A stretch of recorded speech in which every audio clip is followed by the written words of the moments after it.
we are at 4 o'clock now, so I'll let anybody else in. But if I can just say to everybody, if you can keep your cameras and your microphones off, and put any questions that you have in the chat, and we'll pick them up as we go along.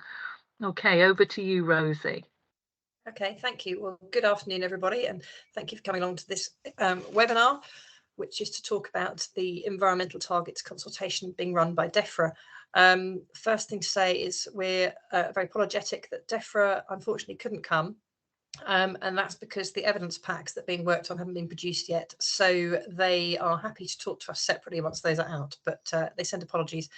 And it probably doesn't matter because we've got Richard Benwell here and he's happy to talk not only about the environmental targets, but consultation, but we've got new bonus content because he's here on his own. So he's also going to talk to us about the Nature Recovery Green Paper consultation, running at the same time as the Environmental Targets consultation, although we do hear from DEFRA that the Environmental Targets consultation may run a bit longer. So therefore, we've got till the 11th of May for the Nature Recovery one, and probably a bit longer for the other one.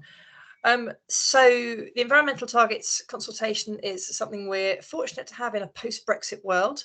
It's the first suite of the Environment Act targets. There'll be at least one in air quality, water, biodiversity, and resource efficiency and waste reduction.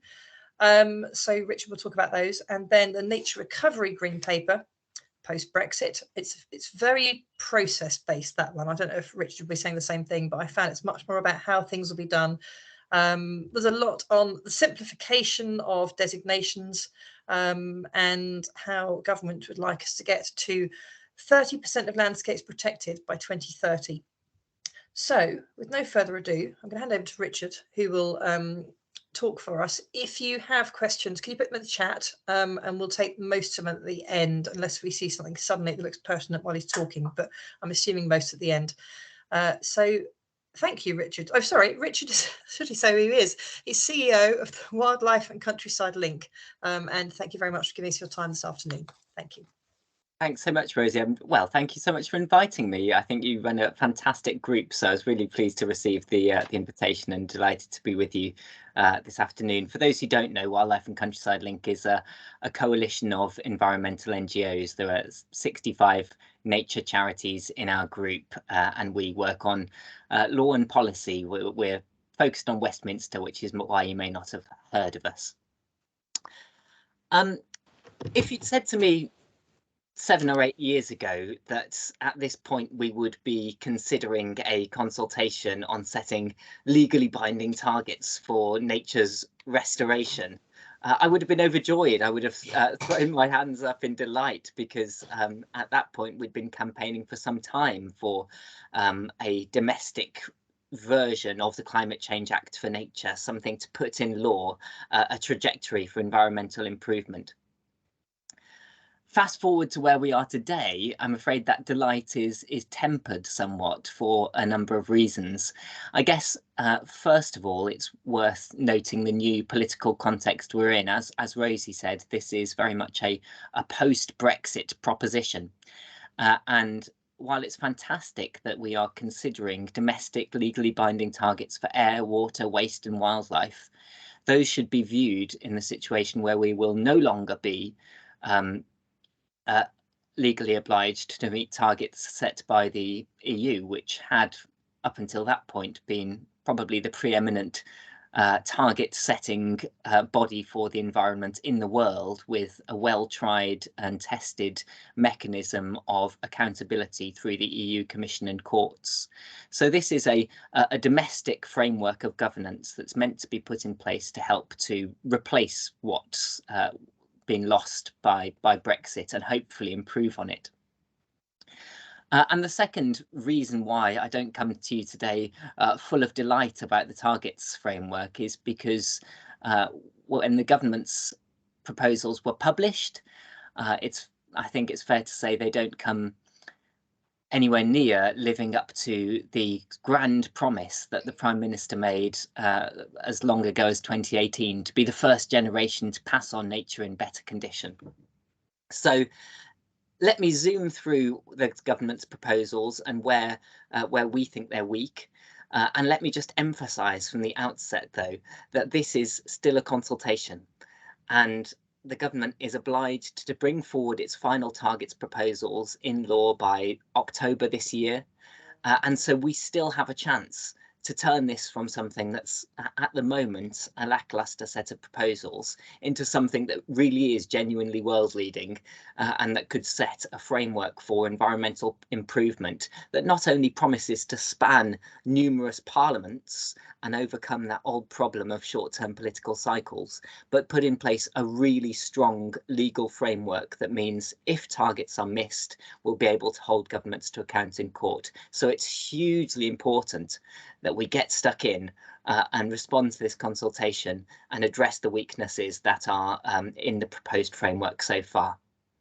So to dive in, as I said, the government's obliged to set at least one target in each area of air, water, waste and wildlife.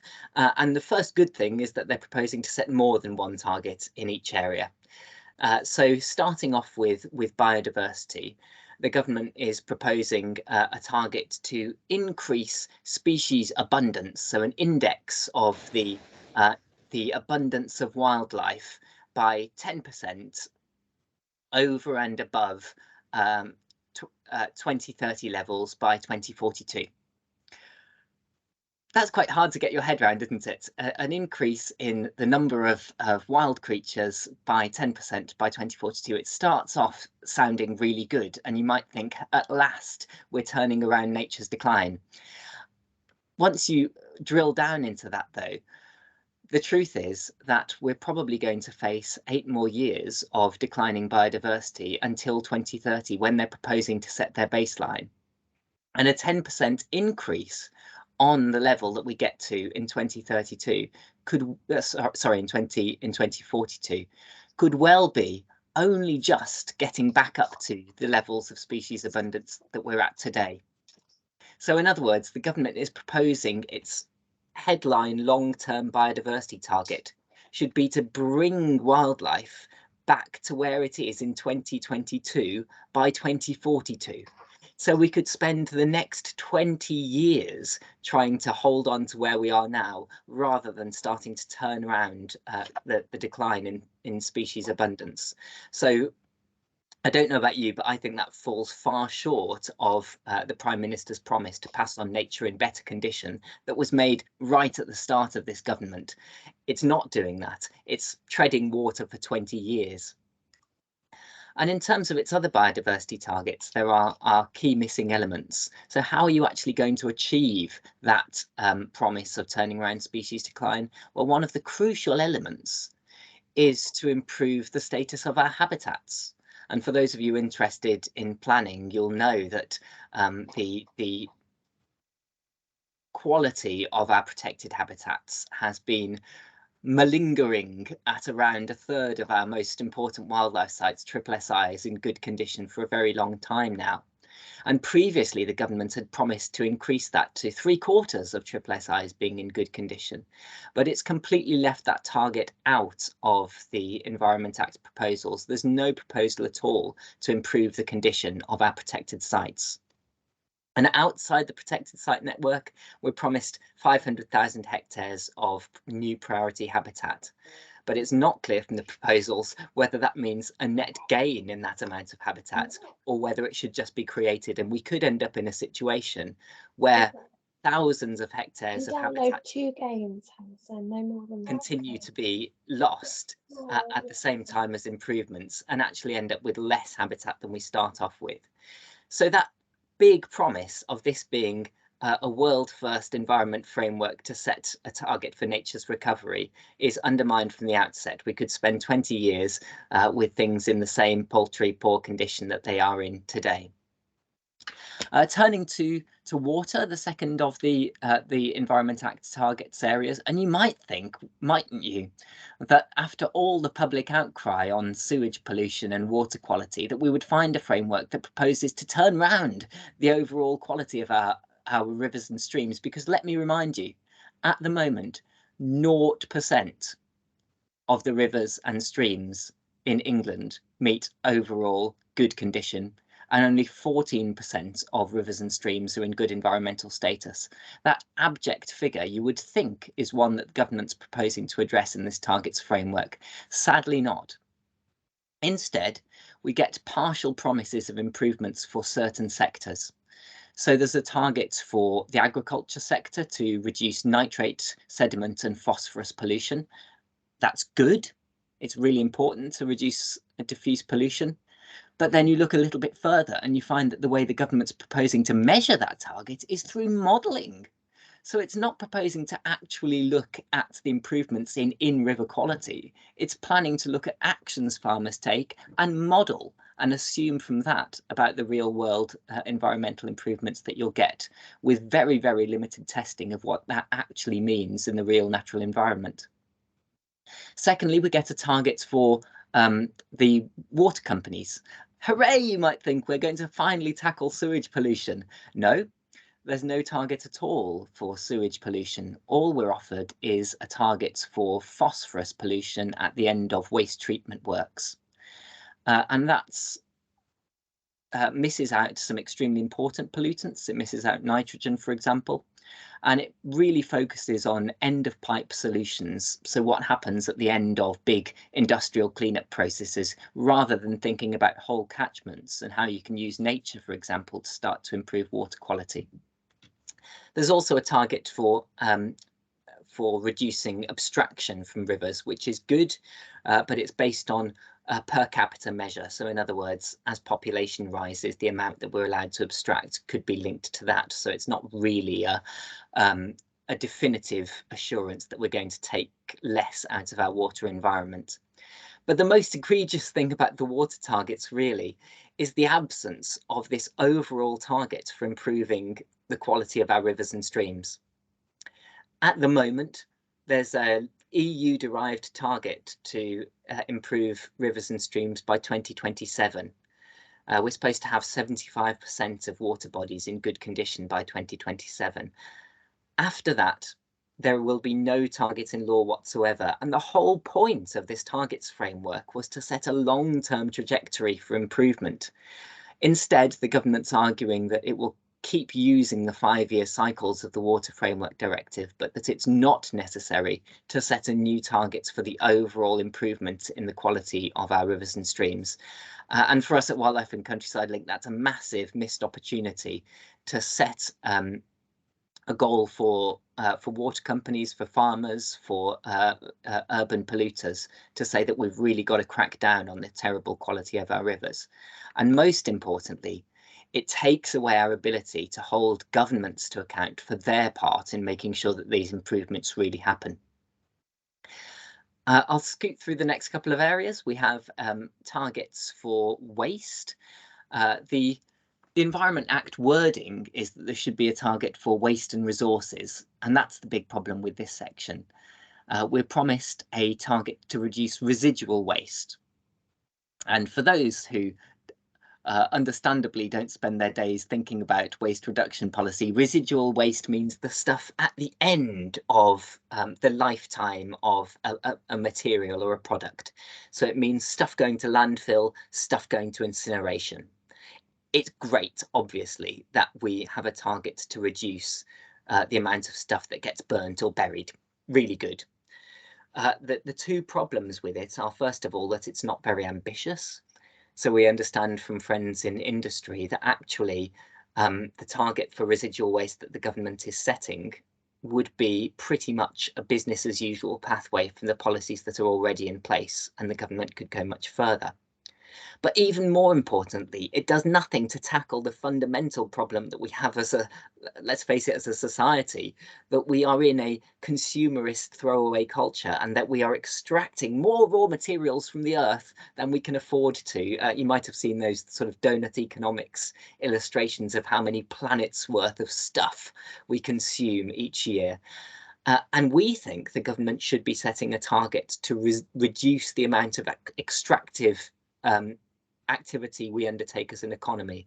So a target to reduce the exploitation of raw materials. That's what the government had been telling us it would do for years, but it has sadly at the last moment chickened out. And we think if you're really serious about creating a more efficient economy, you can't rely on the end of life stuff to encourage recycling. You actually need to start tackling the amount of use at the top and encouraging resource efficiency by driving down the amount of materials use we undertake in this country. And finally, air quality. This is another one that's hit the headlines a lot with the awful statistics that, you know, we get 40,000 premature deaths in the UK each year from air pollution. That's a serious and damning statistic. And we'd hoped that the government would follow the World Health Organization advice and get down these most deadly of air pollution constituents, the particulate matter, PM2.5's pollution, down to 10 micrograms per meter cubed by 2030.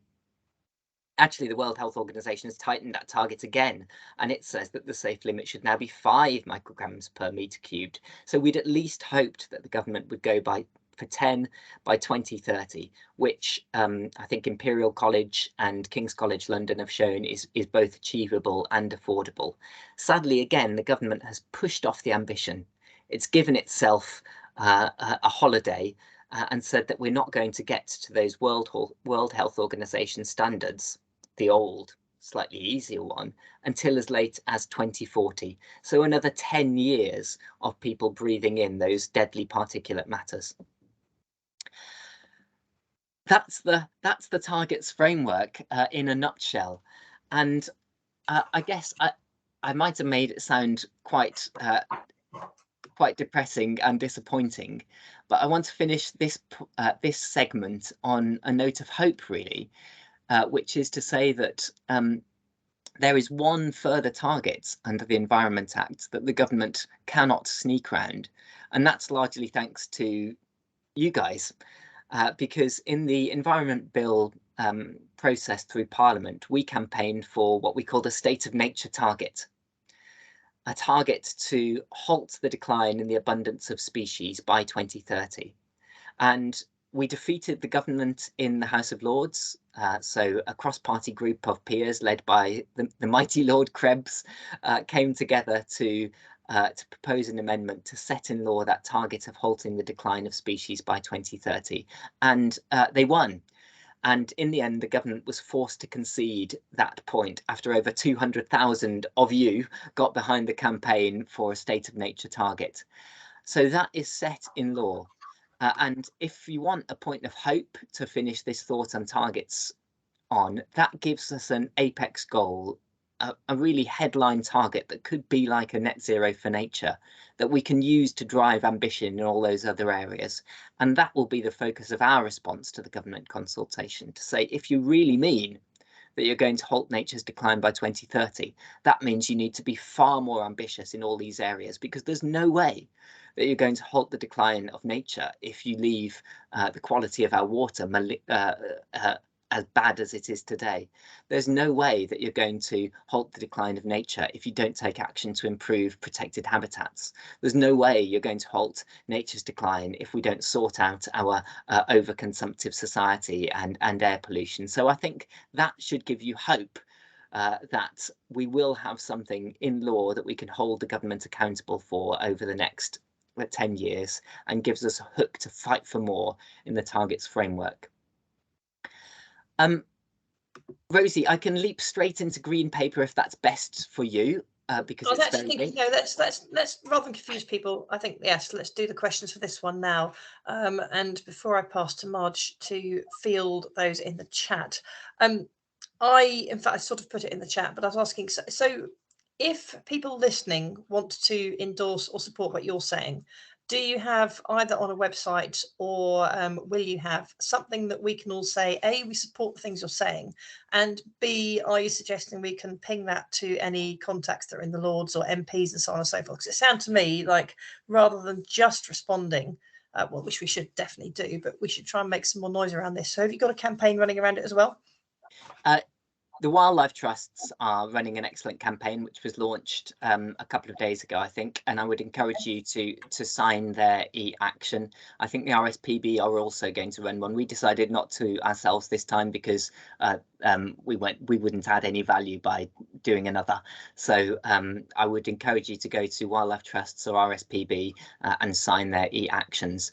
But if you'd like to take a more detailed response to the consultation, then you can find on our Wildlife and Countryside link website, I posted a top lines PDF. It looks really amateurish, sorry, my tech is rubbish, but you can find it on www.wcl.org.uk, where I've just put literally 10 top lines that you could really helpfully include in a consultation response if you wanted to. That is brilliant, thank you. So I will look for that now and I'll post that in the chat when I find it. And that is brilliant, because I think it's best probably that we all try and just reinforce and say we support what you lot all say, because you're the experts. So, okay, thank you. I will pass to Marge. Do you want to do the questions? Yeah, we'll start. First of all, I've got a couple of questions for DEFRA, so I will take those away just so people know, and I'll push them to their comms person next week. Richard, if there are any questions that we ask you that you think would be better if we send them to DEFRA, or as well as you answering them, do feel free to suggest that we add that to the list for DEFRA.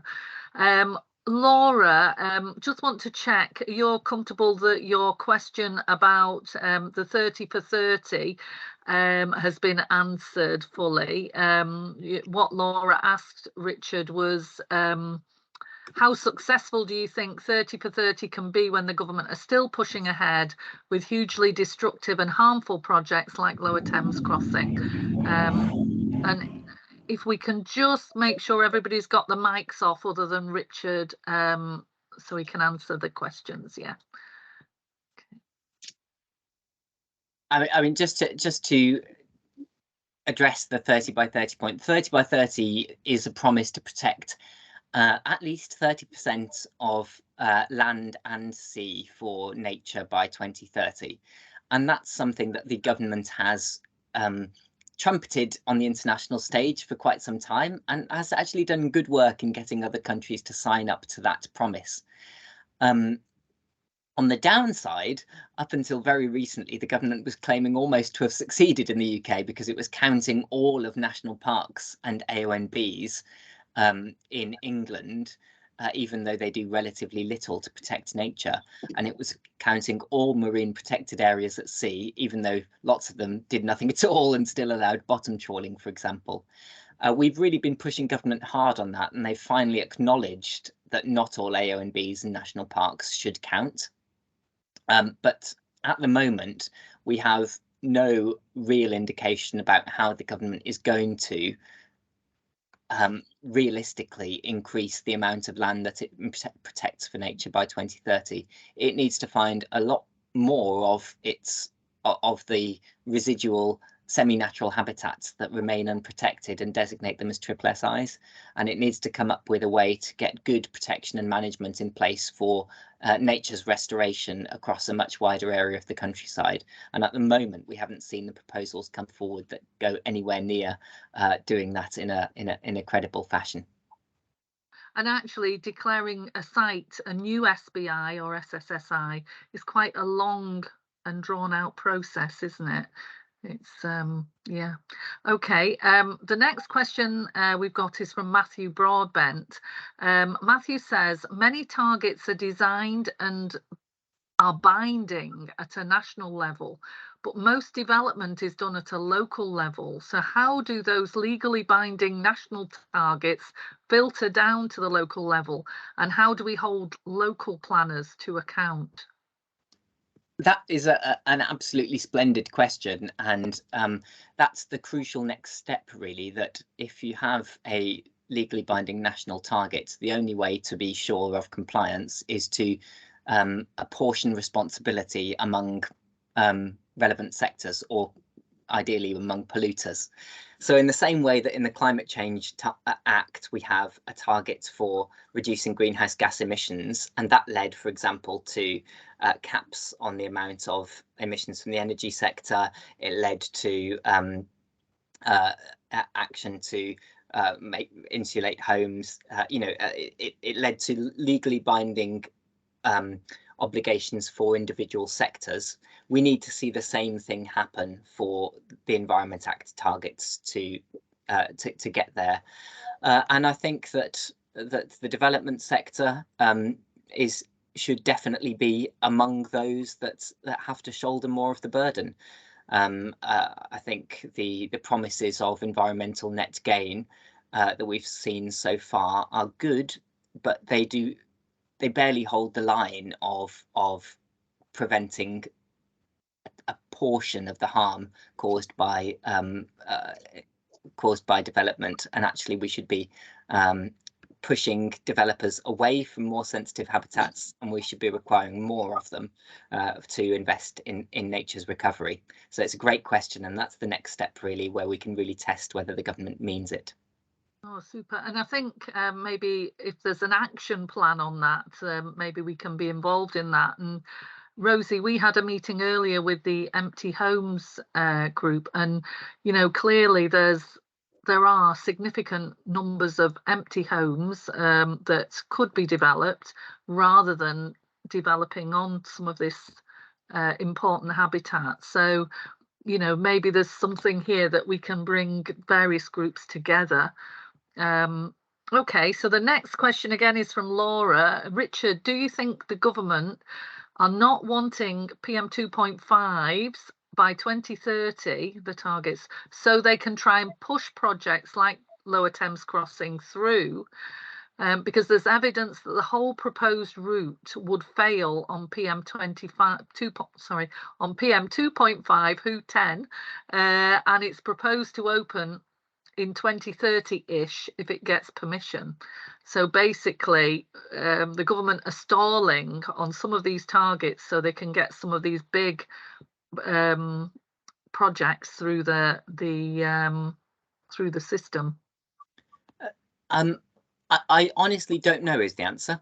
I suspect the reason why the government hasn't gone further on that target is because it is difficult to quantify the costs, and the Treasury in particular is concerned about increasing costs for business of the measures that would be needed to reduce air pollution. And sadly, as always, it's really, really hard to quantify the public health and environmental benefits that you would get from achieving it. So I think cost is a big issue. I don't know about the Lower Thames Crossing in particular, and I don't know what could be done to mitigate the air pollution that would come from that project, which presumably is to do with building dust and that sort of thing, is it? But it's very difficult to see within the black box of government to understand why. And all I would say is, when we respond to this consultation, it's our duty to be the voice of the hidden costs of human health harm, environmental harm, that so often are overruled by short-term economic costs that it would take to actually meet the target. Okay, we've got just moving slightly to a different question from Lydia. Do you have any advice on how to respond to the water demand questions? She's struggling to find advice on that area. Yeah, I mean, I think we're reasonably pleased with the water demand target, in that originally a per capita consumption target was proposed, which is a really limited measure of how much water comes out of the environment, and so what we've got is a step up beyond that. I think in terms of how to respond on that one, I think it would be important to emphasise that an indexed link, so a population indexed link, doesn't give environmental certainty. That the quantum of the target, the level of ambition, could be increased, and that it's really important to take into account all abstraction rather than just a portion of it. But for a more detailed response, we will be posting our more detailed response on that before the consultation closes. So please do look out on the website. And I know Water UK and some of the water bodies are also in the same place on this target. So I think it's probably a good idea to look on their website too. Super. Okay, thank you for that. Just very quickly, just to mention that people have put some suggestions in the chat of various things. So Greenpeace have a big plastic count in May. The Asthma and Lung UK, and there are links been put in the chat, have got an air pollution form for the air pollution targets there, and also Mums for Lungs have got a tool. I don't know whether that's a different tool, but both of those are set up. The links for both of those are in the chat. We've got a couple of people saying the same thing. Catherine has mentioned something similar to Matthew's question: how can we get these targets included in national planning policy? I think, you know, we're all expecting that there will be an update to the NPPF later this year, and it's how do we influence what goes into that, really, Richard? Yeah, I mean, the boring answer, first of all, is that there will be something next year called the Environmental Improvement Plan, which is another statutory requirement under the Environment Act that is supposed to set out how different policies and different sectors will contribute to the achievement of the targets. So when that comes, that will be a point at which to say, if we're seriously going to do this, then the water sector has to do this, the development sector has to do this. So there will be a consultation next year on that. I would say the nearest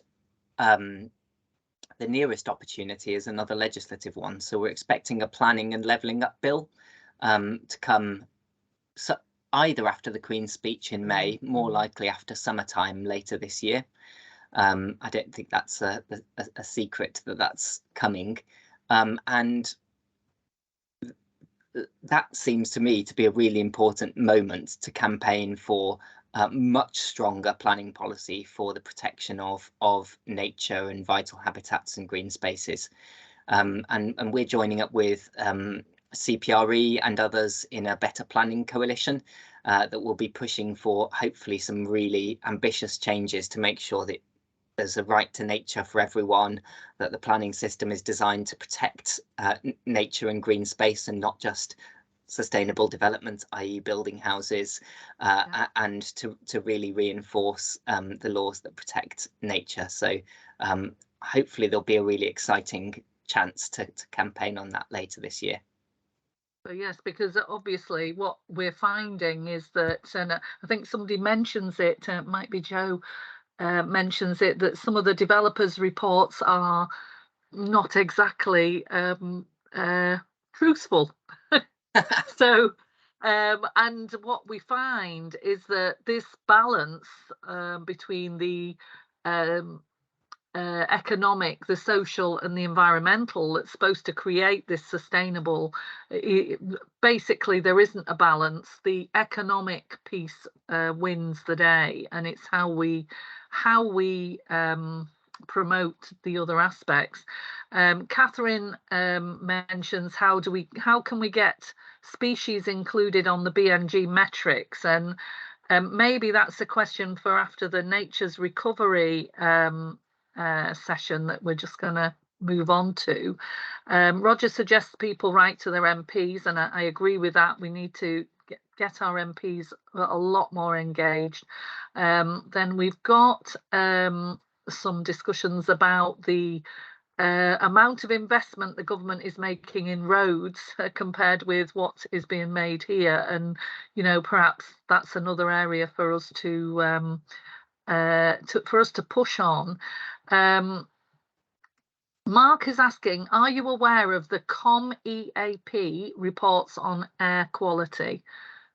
Is there anything you want to say about those? And we'll close this section after that and move over to the nature recovery consultation, if that's okay. But are you aware of the ComEAP reports on air quality? I can't say I've read every page, but it's as far as I understand it, it's really useful research that helps build the picture that it's definitely possible to meet WHO targets. That there are certain unknowns about how we get the final bit to get everybody down to those levels, but there's good science to show that it's possible. Super. All right, so let's move over now then to the Nature Recovery Green Paper and the consultation on that, if that's okay, Richard. Yes, of course, and apologies to everyone that you're just getting lots of my face, but it's really important that to remind everybody that the Nature Green Paper comes at the same time as the Targets Consultation, and it's hugely grandiose title, isn't it? A Nature Recovery Green Paper, and once again the rhetoric is really bold. This is about being the first country in the world to turn around nature's decline, and if you haven't read it yet, it asks some really good questions. The Nature Green Paper sort of poses questions about how do we better protect sites for nature's recovery, so important wildlife habitats. How do we better protect species? How do we change our landscape of public bodies to make them more efficient? And how do we get more private finance in for nature? These are hugely important questions, and they must be answered, because the fact is that our protected sites network, although it's one of the best in the world thanks to the EU Birds and Habitats directives, it's still not doing enough to protect nature. So it's very good to ask those questions. I think you can sense the but that's coming, but the government's answer to those questions is completely missing, frankly. The Green Paper thoroughly misdiagnoses the problem and spends its time painting a caricature of the protection of nature in this country as one that's driven more by legal process than it is by sound science. And it suggests that those EU-derived laws, that turn into the habitats regulations, which are our most important nature protection laws, are highly litigious, and it gives the impression that there are just lots of lawyers running around taking people to court without good reason. And the government's proposed solution is to hand more discretion to individual decision makers and to strip away some of the elements of legal process and accountability that have frankly been last bastions of defence for some of our most important wildlife sites for the last 30 years. And that mischaracterisation is really disturbing and dangerous, because let me give you some examples of the things that are proposed. The government is proposing, for example, to change the accountable authority for designating protected sites from Natural England, who have a legal responsibility to designate any site that meets ecological thresholds, to a new accountable authority. Guess who? The Secretary of State. So in other words, rather than going on good scientific principles that require a site to be notified once they meet a certain threshold, there's a suggestion that the process is politicised. And for individual planning decisions about the future of protected sites, here there are some really worrying proposals. So the government has its sights in particular on what's called appropriate assessment under the habitats regulations. And it proposes two things in essence. It proposes to give more discretion to the individual decision maker. It paints this picture of a world in which there are advisors out who know every protected site thoroughly and who will be able to escape from the terrible clutches of bureaucracy to give good scientific decisions. There are, of course, huge problems with that picture. The first is that, sadly, there aren't those trusted advisors anymore. The government has spent the last 10 years hollowing out the ability of organisations like Natural England to give good scientific advice from trusted advisors on the ground, instead of people who really know local habitats and places. Natural England's advisory functions has been centralised into regional hubs, and so the people that the government is expecting to exercise that discretion aren't there anymore. And secondly, if the government goes ahead and strips away some of those process elements of the habitats regulations, they add some hugely important layers on top of our national laws, the SSSIs. In particular, the habitats regulations allow for assessment of off-site impacts. So things like the situation you're seeing at the moment where development is being halted because it would add extra nutrient pollution to critical water bodies. That comes because of the off-site impacts that would cause significant harm to a European protected site under the habitats regulations. That's one of the things that, if you took away the habitats regulations, would be lost. It also allows assessment of cumulative impacts, so not just the individual application, but the cumulative impacts of lots of different planning applications or changes of land use, for example. And we have a whole load of crucially important case law that's helped developers and courts alike get used to interpreting these site protection laws so that we are able to go in with our eyes open. And stripping away that case law would introduce much more uncertainty and cost and confusion and grey areas in the system, and not less. So the first and most important thing, I guess it's worth saying for the Green Paper, is to really call out that the government's understanding of the problem is a complete misdiagnosis. It's for a government that says there's too much process in the world, it seems process obsessed in this consultation, and it seems hell-bent on getting rid of things it sees as EU legacy, regardless of the fact that they in fact add huge amounts of vital opportunities for you and me to call upon a legal process that's trusted and allows for bad decisions to be challenged. So that's the first area where we'll be taking the government to task. More broadly on protected sites, it proposes that the way it should do that is to merge existing protected sites into one. So SSSIs and European protected sites should be merged into one new designation, with a sort of sliding scale of protection within that. I've got no problem with the notion of a single designation, but I am worried that the impression in the consultation document is that only a small amount of those areas would be highly protected, and that you'd probably find a sliding scale means a slide down the ladder to lower levels of protection for some crucial protected sites. So what should they do instead? As I said, this is a really important question. Why are our protected sites network not doing enough? Well, the answer for me is pretty clear. It's because it's not extensive enough. So at the moment, we only have a representative sample of our most important wildlife sites protected. The first and most important thing the government could do for protected sites is finish the network.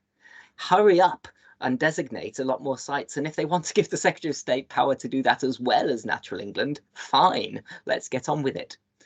And the second thing it could do is make sure that those protected sites really are protected and well managed. As many of you will know, a site being designated doesn't necessarily mean that it's safe from development and bad land use choices.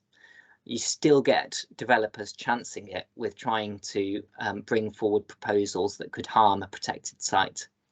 And for us, the real thing that you could do is level up all protected sites, not just to the level of European protected sites, but beyond, and tackle that impression that these are places where you can probably get away with it if you fight hard enough in your application, and turn them into really highly protected areas that are properly safeguarded for nature and properly managed for nature's recovery. So that's element 1 very quickly. Element 2 is on species. Here the proposals are much harder to get to grips with. So again, the government's proposing new tiers. So it's proposing a welfare tier of protection, a standard level of protection which protects individual specimens of a species from certain harms, so maybe from sale or from killing or from other things that would harm that individual of a species. And then it has a third layer of protection that would also protect the habitats and shelter and food sources that species rely on. That's okay. You know, I think there is nothing in principle to object to about a rationalisation along those lines, and I think it's a good thing to separate out welfare protection from conservation protection. The risk comes that in separating out different categories for protecting individual specimens of a species from their habitats and shelter and food sources, that becomes a way for the government to get round the trickiest bits of the current protection for species, like great crested newts, for example, or bats, where it's their places of shelter, a bat roost, for example, that proves most troublesome for development proposals, for example, and often gets in the way of economic activities that the government would rather allow to go ahead. So by splitting out that protection from individual specimens versus the shelter and food sources and habitat, you could create an artificial situation where some species don't get that ecosystem help that they need. So we'll be responding to say that all protected species should be protected, if necessary, from harm, killing, taking, hunting, as well as protecting the habitat. I'm going to keep zooming through if that's okay. The next bit is around changing agencies, so thinking about how to reshape the family of the Environment Agency, Natural England, and all of those other public bodies. Again, fairly agnostic about what this actually looks like. But there are risks here too. The government could spend years on essentially a vanity project to reshape things in a post-Brexit form at a crucial time when we need those agencies to be doing their top job for nature's recovery. So the first risk is spending a lot of money and wasting a lot of time. Actually, I think a sort of what's it called, keyhole surgery type intervention that would make a huge difference would instead be, first of all, to give a statutory objective for all public bodies in the DEFRA family to work towards nature's recovery and net zero. I mean, it sounds a daft and obvious thing to say, but bodies like the Forestry Commission at the moment don't have that as their guiding principle. They're instead guided by things like how much money they can make from timber. And if you just made that change to say, actually, this is the Environment Department, guys, all of the family should be working towards nature's recovery and climate change mitigation, you could instantly change the calculus of decisions that happen on a day-to-day basis. And the other thing, that if you really wanted to improve those public bodies, you could do is invest in them being able to do their frontline job properly. So things like getting the Environment Agency able to properly inspect water quality and inspect farms, things like being able to make sure that Natural England actually has the resource on the ground to offer advice to farmers and to others about how to work for nature's recovery. So look, I think probably I'll pause there if that's okay on the green paper. If you're responding to that consultation too, the main thing to say, I think, is that everything in that consultation should be targeted towards the achievement of that headline target that we talked about before, halting nature's decline by 2030. And if you really mean that, government, what does that mean for our protected sites, protected species, etc.? It doesn't mean fiddling about with getting rid of bits of process that you don't like.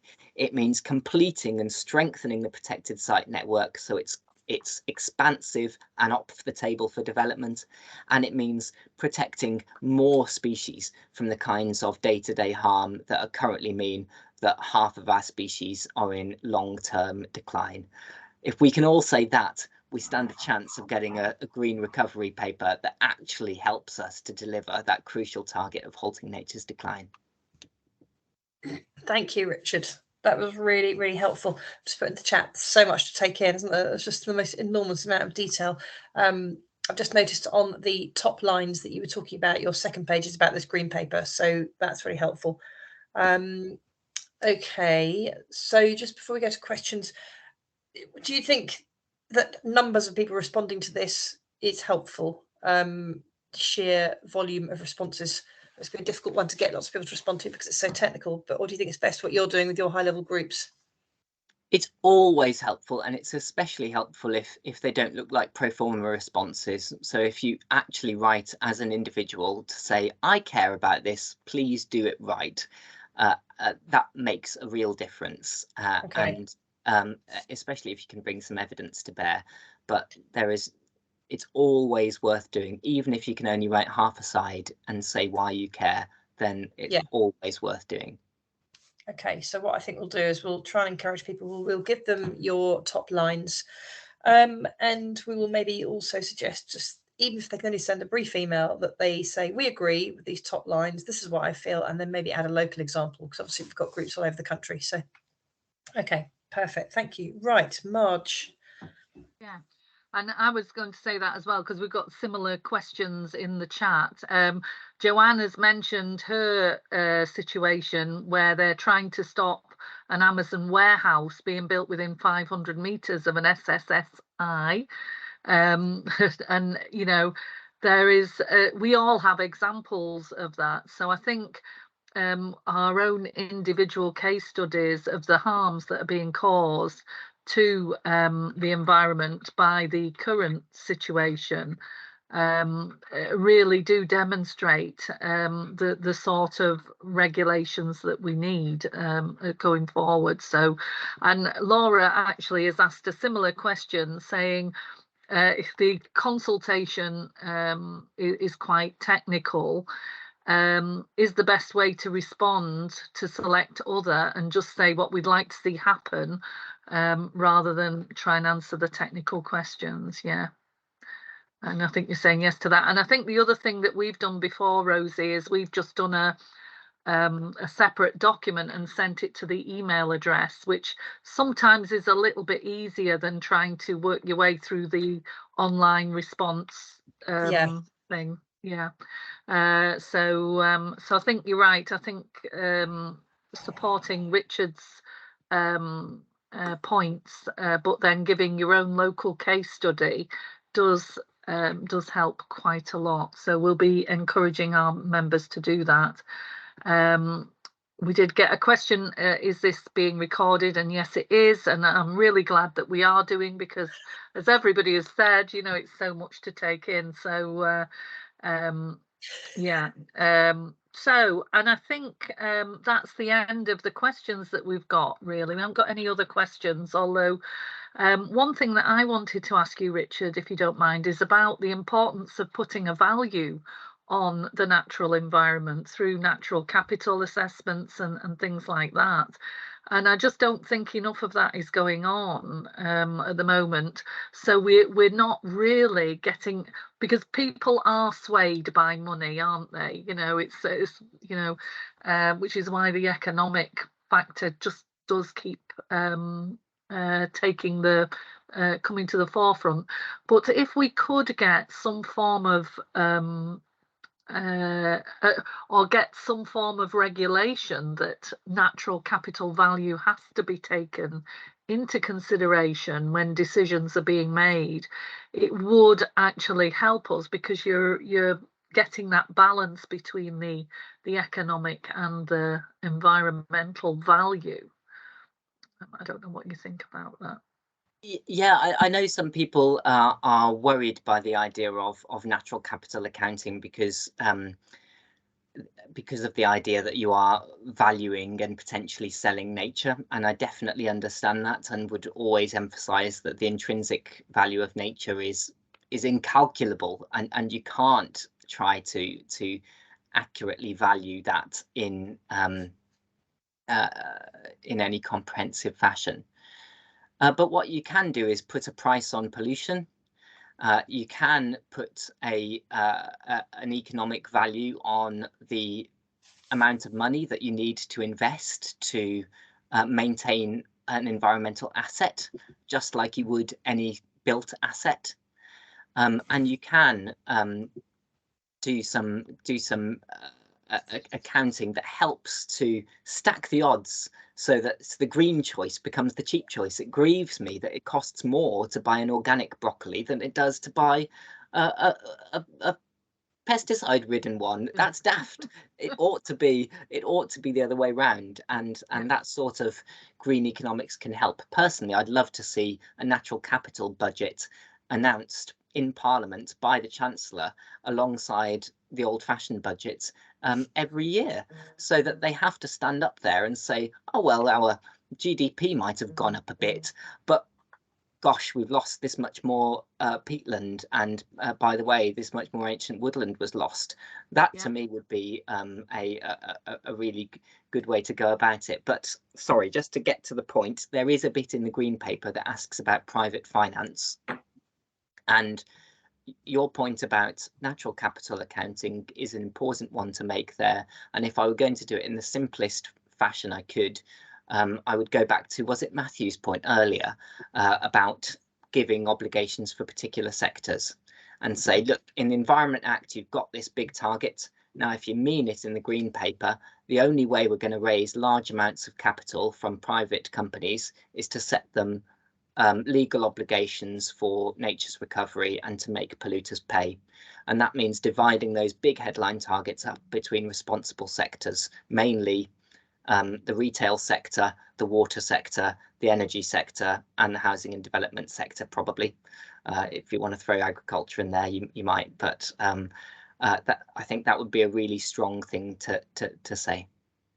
And I think there are things that we can do, because one of the big issues with this is that natural capital accounting is such a huge area for people to get their heads around. But you can actually look at, you know, the polluter paying, as you were mentioning, and that does result in some real costs to the NHS and to individuals. And, you know, so when people become debilitated as a consequence of health problems, then that costs them money, and it also costs the NHS money. We could start the ball rolling by looking just at that to see, and if the polluter does pay, then that starts to put a price on to be added into the viability costs for a site, for example. And in Joanne's example, where we've got this this warehouse going in, which would presumably is going to increase traffic and all the other things that go with it, will result in more health issues. And, you know, we need to start putting a price on that and bringing it into the viability assessments, really. Yeah. Sounds good. I don't want to overburden you with campaigns, but there's a pertinent one in to do with planning and development again. You mentioned the cost of the NHS. I think the figure is you could save £2.1 billion a year for the NHS if everybody had access to natural green space near home. Obviously, the figure would be much greater if you also had clean air, etc. But we're running a campaign in advance of the planning bill that will really crank up when the planning bill comes in, to set a legal duty for natural green space near home that would apply to local authorities, developers and others. So I'll throw that in the chat as well if you want to get please on board. put that in the Please. link, yeah, because we'll be Definitely. interested in supporting that. And you know, Yeah. I'm particularly keen on picking up on this natural capital issue because yeah, so I mean I have done some work on assessing the natural capital of the area that I'm trying to save, and I think it's interesting that the local authority believe that the road that they want to put in is going to save £2.2 million a year, not in real money but in travel time. And yet from a natural capital perspective, the savings to the health service are real, they're actual money, you know. So so I think there does need to be a bit more work done on this whole natural capital piece. So we've got Joe just saying include the Association of Directors of Public Health. Yes, and Joe is I think a public health expert. So so I think you know we can look at links there. So good. Yeah, and actually don't forget that the CPA did also respond to, I think it was a Lord's inquiry, wasn't it, on natural capital just before Christmas. Yeah, so earlier we'll see this what year. they say when they come back, because there's a lot in the Treasury Green Book about natural capital, a surprising amount, and I just think it's ignored as much as it can be by everyone involved. So there's a lot to build on actually. So that could be quite exciting. We'll watch that one. Okay, good. Well, I think we'll call that a day. That's a good hour. Yeah. Thank you so much, Richard, and thank you for doing the double bill as well. Actually, that was pretty useful because we needed to hear about both. Very that was useful, really good. very Really, useful. your knowledge is phenomenal, and we will be sitting here trying to catch up. So thank you very much. Any CPA members, we'll try and send out emails and Facebook posts and Twitty things so that you can work out what you might need to say and do. So thank you, everybody, and we'll put it on YouTube as well probably in the next couple of days. Excellent. Thank you, Richard. Thank you, Richard. Cheers. Really Thanks. appreciate that. Goodbye, everybody. Bye for now. The recording. Excellent. Thank you.